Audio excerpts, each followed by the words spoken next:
ఇలాంటి విషయాలు చైనాలోనే జరుగుతాయి. పార్ట్ 3. నెంబర్ 1. మీకు తెలుసా చైనా ప్రపంచంలోనే 2వ రిచెస్ట్ కంట్రీ అండ్ మొన్ననే చైనీస్ వాళ్ళు డీప్ సీక్ అనే AI ని కూడా లాంచ్ చేశారు. అయితే వీళ్ళు ఇంత ప్రొడక్టివ్ గా ఉండడానికి కారణం ఏంటి? నిద్రపోవడం.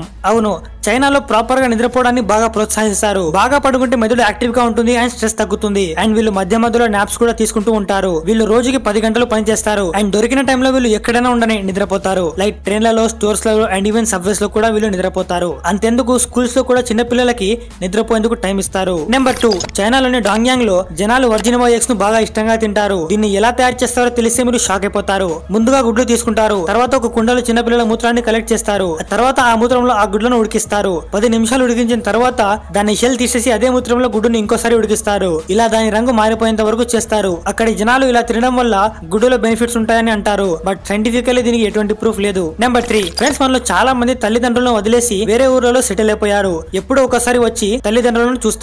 అయితే చైనాలో ఒక చట్టం ఉంది. ఒకవేళ మీ తల్లిదండ్రుల వయసు 60 ఏళ్ల కంటే ఎక్కువగా ఉందంటే మీరు వాళ్ళ దగ్గర రెగ్యులర్ గా వెళ్తూ ఉండాలి. వాళ్ళ అవసరాలను తీరుస్తూ ఉండాలి. ఒకవేళ పిల్లలు వాళ్ళను సరిగ్గా చూసుకోకపోతే వాళ్ళు కేసు కూడా పెట్టగలరు.